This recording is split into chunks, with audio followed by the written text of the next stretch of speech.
तो पिछले एपिसोड में हमने देखा कि हमारे हीरोज एस, मिस्टी, आइस और साइलेंट क्रिस्टल सिटी तक आकर पहुंच चुके थे। तो अब आगे हमारे हीरोज जैसे ही क्रिस्टल सिटी में पहुंच जाते हैं और वो देखते हैं कि क्रिस्टल सिटी पूरी क्रिस्टल से बनी हुई है और वो काफी ज्यादा खूबसूरत लग रही होती है। और ये सब देखकर हमारे हीरो शॉक हो जाते हैं। लेकिन तभी आइरिस कहती है कि ये जगह तो सपनों जैसी लग रही है क्योंकि हर तरफ क्रिस्टल ही क्रिस्टल है। और फिर मिस्टी कहती है कि ये जगह तो सच में स्वर्ग जैसी लगती है और मुझे नहीं लगता कि यहाँ कोई नॉर्मल चीज होगी, क्योंकि अगर हम अपने आसपास देखें तो सभी चीजें काफी ज्यादा खूबसूरत है। तभी अचानक एक अजीब सी आवाज सुनाई देती है और एक प्राचीन रोबोटिक पोकेमॉन मैगन्ना प्रकट हो जाता है। और फिर मैगन्ना कहती है कि तुम सभी का स्वागत है ट्रेनर्स, लेकिन तुम्हें यहाँ की पहली परीक्षा का सामना करना होगा। ऐश काफी ज्यादा जोश में होता है और वो कहता है कि हम तैयार हैं, बताओ हमें क्या करना है। और मैगन्ना की आंखों में से निकलती हुई रोशनी सीधा क्रिस्टल सिटी के एक सबसे बड़े क्रिस्टल पर पड़ती है, जिससे पूरी क्रिस्टल सिटी और भी ज्यादा खूबसूरत लगने लगती है।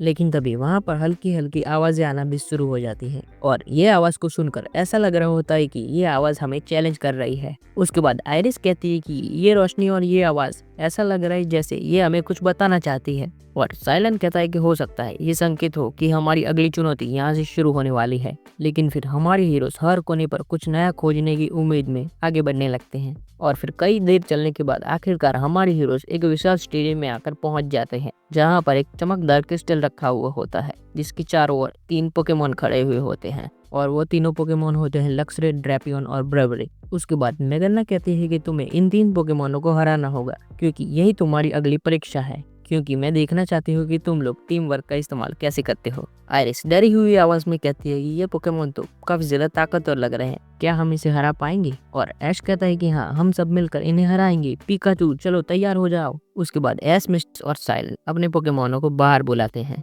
और फिर बैटल शुरू होती है। और पहली बैटल होती है पिकाचू और लक्सरे के बीच। पिकाचू सबसे पहले अटैक करता है एरेंडेल का, लेकिन उसके सामने लक्सरे भी थंडर फैंग्स जवाब देता है और दोनों अटैक एक दूसरे से टकराते हैं, लेकिन दोनों पोकेमॉन्स को कुछ भी नहीं होता। उसके बाद लक्सरे डिस्चार्ज अटैक का इस्तेमाल करता है, लेकिन तभी हमें दिखाया जाता है कि दूसरी तरफ मिस्टी का स्टार में ड्रैपियन से भी लड़ रहा होता है। और तभी मिस्टी कहती है कि स्टार में वाटर पल्स का इस्तेमाल करो और उसे कंफ्यूज करो।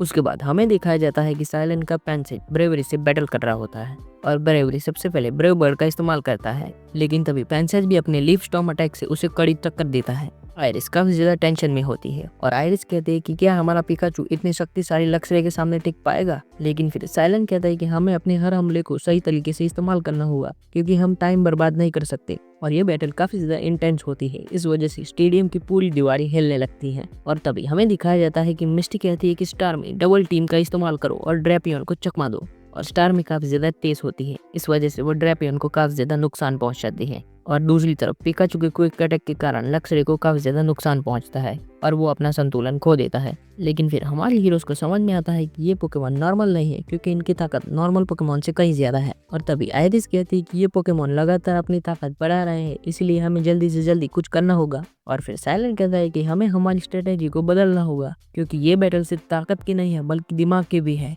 और तभी हमें दिखाया जाता है कि लक्ष्य अचानक से वाइल्ड चार्ज का इस्तेमाल करता है, जिससे पिकाचू थोड़ा घायल हो जाता है। और फिर ऐश कहता है कि पिकाचू मुझे तुम पर भरोसा है, हमें अपनी पूरी ताकत लगानी होगी।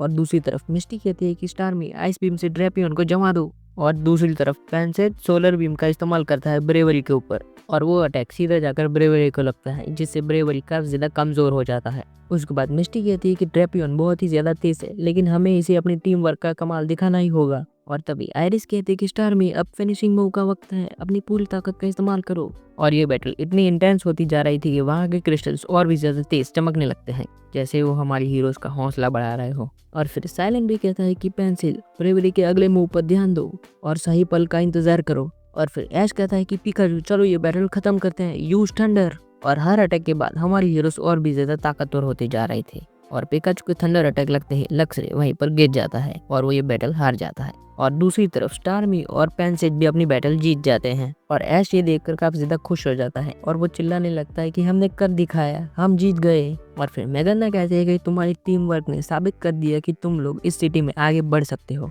और फिर मिस्टी कहती है कि ये जीत हमारी मेहनत और एकता का नतीजा है, क्योंकि हर किसी ने अपनी पूरी ताकत का इस्तेमाल किया था। और ये देखकर आयरिस काफी ज्यादा खुश होती है और वो कहती है कि अब हम अपनी अगली चुनौती का सामना करने के लिए तैयार हैं। और फिर बैटल के बाद मैगन हमारे हीरोज को क्रिस्टल का रहस्य बताती है और मैगन कहती है कि ये सिर्फ शुरुआत है, आगे तुम्हें और भी बड़ी चुनौतियों का सामना करना होगा। और फिर आयरिस कहती है कि लेकिन क्या हमें थोड़ा आराम नहीं मिलेगा, क्योंकि ये सब काफी ज्यादा थकाने वाला काम है। और फिर मैगन कहती है कि तुम्हारी जैसे ट्रेनर्स को कभी भी हार नहीं माननी चाहिए और अपने गोल पर फोकस रहना चाहिए। और फिर हमारे हीरोज क्रिस्टल सिटी के दूसरी तरफ आगे बढ़ने लगते हैं और वहाँ खतरनाक रास्ते और चुनौतियाँ उनका इंतजार कर रही होती हैं। लेकिन फिर ऐश कहता है कि चाहे कुछ भी हो, हम ये सफर पूरा कर ही रहेंगे।